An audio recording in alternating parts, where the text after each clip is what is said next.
What's up, guys? Today we are going to be covering the top roll technique and specifically what to do in failed top roll techniques. So first off, we'll just kind of show what a typical top roll looks like. Starts off with a good grip and go ahead on. Goes to the outside, leads through the fingers, extends the opponent, targets the weakness, and then it carries on attacking the pronation for really path of least resistance pin. But today we will focus primarily on strap top roll, just for simplicity, and it's going there. So we'll get strapped up. And one of the things that happens when you're in a strap is some components become more easily accessible, like your drag and your pronation. But what we're going to cover is what happens when your top roll goes wrong. So good? Yeah. Okay, so again, so the first thing when you're setting up your top roll, you want to come up into the person's fingers, get a good grip before you even start. Sometimes you slide the elbow forward to achieve that. Sometimes a little regrip. Now you for sure have a great position and ready, go. Right to the pad, path of least resistance. Now, sometimes it's not going to work.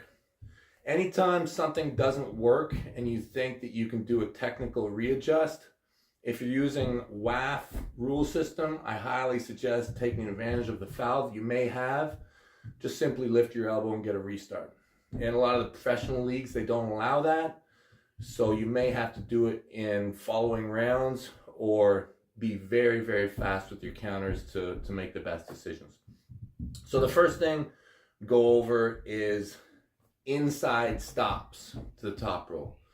Okay, so I'm going to stop you by attacking the inside. So I'm going to try and top roll, and I'm going to cup.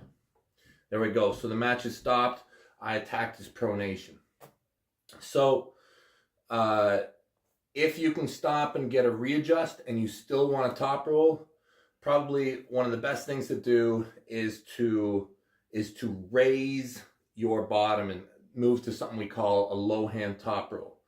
So so you'll regrip, but you'll really bring the elbow forward. That's it. And now you don't necessarily need to attack the top of the hand quite as much. If you know the person's forcing inside, you can really kind of maneuver the match so that you can get more on the bottom fingers. Ready, go. And that may be enough to get the job done. But it might not be. So what I would say is, if you can get a restart, the most powerful thing you can do against an inside arm wrestler when you cannot take their cup away from them is just to go deeper than they are. So if they're hooking you, you press them. So if you know that I'm going to hook, set up for the press, and ready, go, and just the advantage of the bone line can lead to mechanical advantage. Anytime you look at arm wrestling, you think shoulder, hand, and the line that it makes. And anytime the shoulder and the hand makes a line into your opponent's arm, you are doing well. If your shoulder and hand point into their body, you're not set up for favorable inside position. So that's the best adjustment, but you're going to have to do it early, because if you're outside arm wrestling and you get stopped, don't move, ready, go, typically your arm is going to be open because you're leading with outside, you're pulling with your bicep, and you may not have the shoulder insurance. So at this point, if you continue to fight, you're probably just going to lose. So if you feel yourself starting to get defeated, one of the best things you can do is to give it away slightly as you shift direction and you try and match them on the inside, probably ending up in a defensive hook. Think you can do that? Yeah. Ready, go. There you go. The switch, the shoulder comes forward, and he will kind of let off the attack on his pronation by bringing his shoulder forward, giving up a little bit of position there, and attacking my pronation as well, getting his bicep involved. Defensive hook. This is probably one of the simplest ones you can do. Probably not the most effective, but it's a great mid-match switch from an outside, slightly open to a somewhat open inside technique.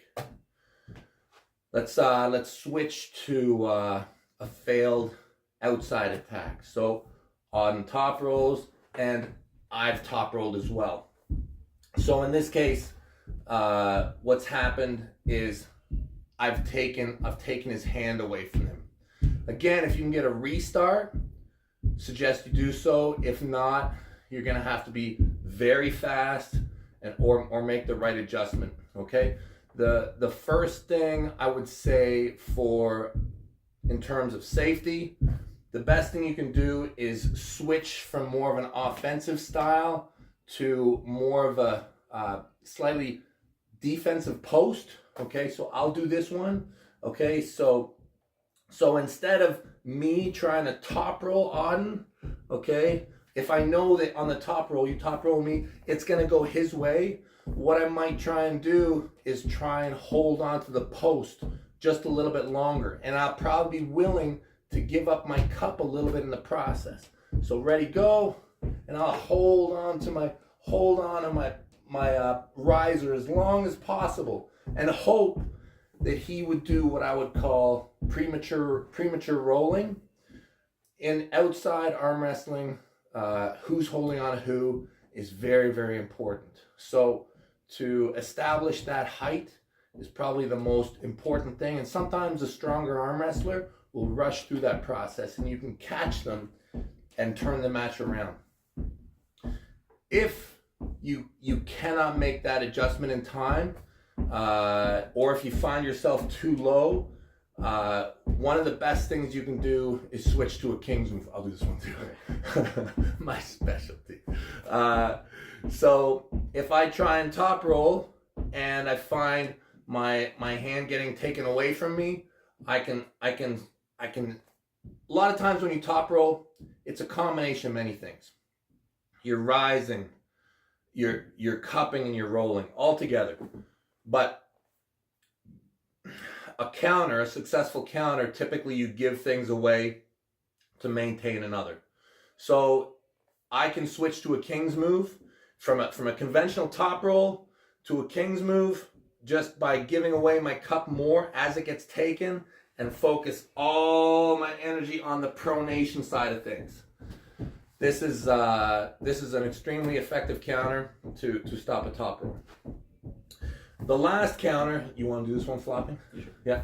Okay, so the last counter that is great, but I would say that you have to know that it's coming. Like if you top roll and things don't go well, you get the restart. See, that's great. Auden was already had some on his side of the table. Absolutely a great place to do this move, but I would not suggest doing flop from the opposite side of the table. It definitely is risky. You can do it, but the risk goes up the further you are away from your body. The best way to set up your flop against a better top roller is to really be on it right from the very, very beginning. Force inside, try to press, and as soon as your wrist starts to go, let it go and continue to drive with your shoulder. So, you want to do it? Yeah. From inside? Yes. So you're setting up inside, and then you're gonna give away when to take it. Ready, go. It's just that full commitment with the shoulder, and as the hand gets taken, you just carry through with your body. The last two I'd talk about are less likely, but absolutely need to be talked about.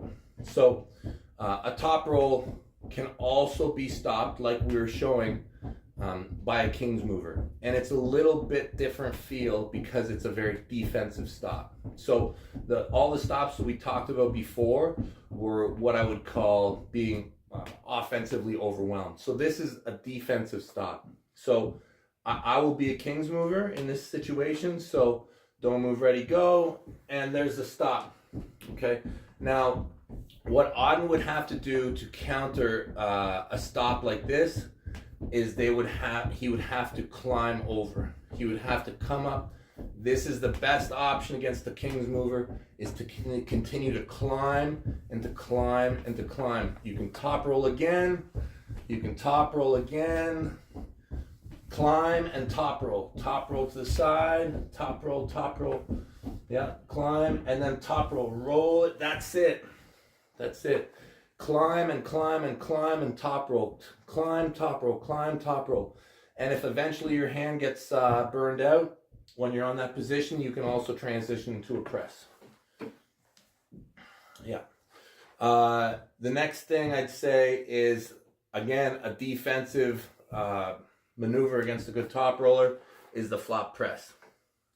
Against this, the best place to be is in a press. The flop press is a very powerful move, but if you're a top roller and you're facing a flop wrist presser, the flop wrist presser can isolate the arm and use their shoulder and the entire body against the move. So I'll be the top roller, you're the presser.